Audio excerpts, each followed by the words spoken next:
So today we're going to be working on a 2015 Volvo XC60 T5 Platinum. Try to go make this video as short as possible. So I've already jacked the car up, got it in place, removed the tire already as well. Already got everything kind of set up.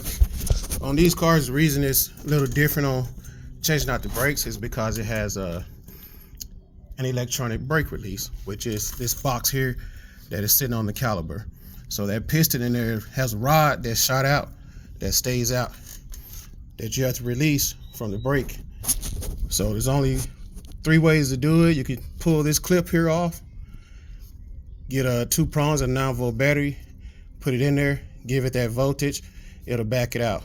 Or you can get a code scanner, which it runs you probably about $400 for that type, to where you can release it from inside the vehicle. I'm gonna show you the 3rd way, which is the easiest way for me. So we're gonna be removing the whole caliper, which it just has 2 bolts on it. You got one up here on top and one down there on the bottom side that you have to take off to get that caliper out of there. And that socket size for that is gonna be a 15mm, which I've already pre-loosened both of those up.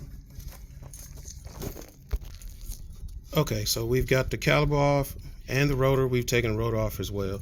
So on that rotor bolt, you're gonna need your T50, which is one of these. To take off the rotor bolt that's holding it on, you'll probably need a hammer. Kind of just hit around the rotor, loosen it up, it'll come right off. This is that piston on that electronic brake here. So this part here goes actually on there. It's 2 bolts. They do have thread lock on them, but you'll still be able to get them off. And on that one, you're gonna need a T30 is what will fit into those, where those 2 bolts are right there. And then here, what you're gonna need, you're gonna have to go in there and you'll turn this back. You'll turn that clockwise and all the way till it bottoms out. That way you'll get that piston drive back. You'll get that piston drive back out of there. I didn't have the right tool. I think it's a T40 that fits in here. Might be wrong, but I just took a small screwdriver.